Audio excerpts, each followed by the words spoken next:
Chicago police, the second largest police force in the nation, in a standoff with the mayor over the city's vaccine mandate. Only about 65% of the police force has complied with the order requiring officers to submit their vaccination status, whether they've done it or not. Now those officers who are refusing to comply could face suspension or even termination. ABC's Alex Perez joining us now from Chicago with more. So, Alex, how is the department, ironically, as we're hearing sirens behind you, handling the officers who are refusing to comply?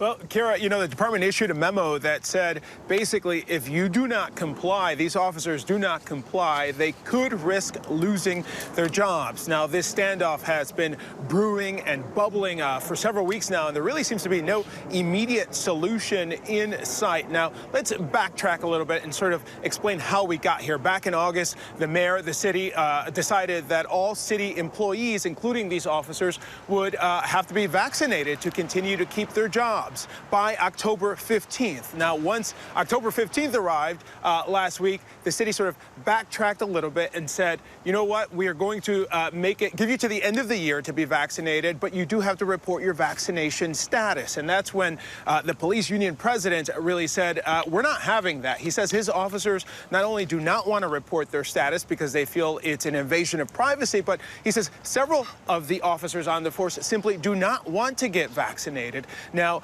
the mayor is really pressing these officers. They say, telling them that they don't want to risk losing their careers over something like this. And the police union president has publicly been talking to these officers and telling them if they're forced to fill out these forms inside this web portal where they have to report all of this, that they should really explain in that form all of the additional stress that this is causing them. Now, let's take a listen to what the police union president had to say about filling out these forms. You will be given the direct order. You have a choice at that point to comply or not comply. If you comply with the direct order, that's when you fill out the to from. It is basically saying you are only cooperating under duress and threat of your job.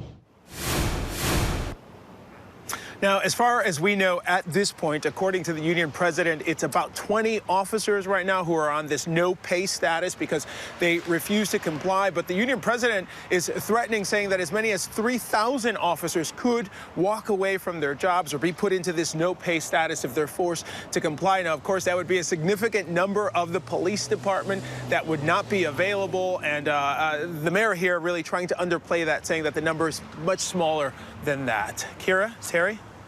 Alex, Chicago, my beloved hometown, has struggled and suffered for years now from the scourge of gang violence, of gun violence. What would the loss of up to 1/3 of the police force mean for the safety of the citizens of Chicago, which has seen a spike in violent crime?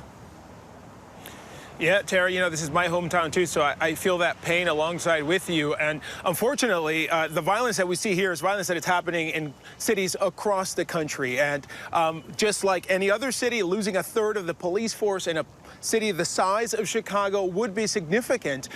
We've seen homicide rates across the country continue to climb, including here in Chicago. And violence numbers, violent crime, continue to also increase. And the solution to a lot of that is more officers, officers on patrol, officers on the streets. And so if we don't have those officers to do that, it could create some real problems. We're already seeing in a city like Seattle, we're seeing detectives and non-patrol officers responding to calls because patrol officers are refusing to comply to mandates there. So this issue could continue to grow. The problem could continue to grow. And it's really frustrating for people who just want to feel safe, risking not really having to deal with this and possibly risking not having enough officers on the streets.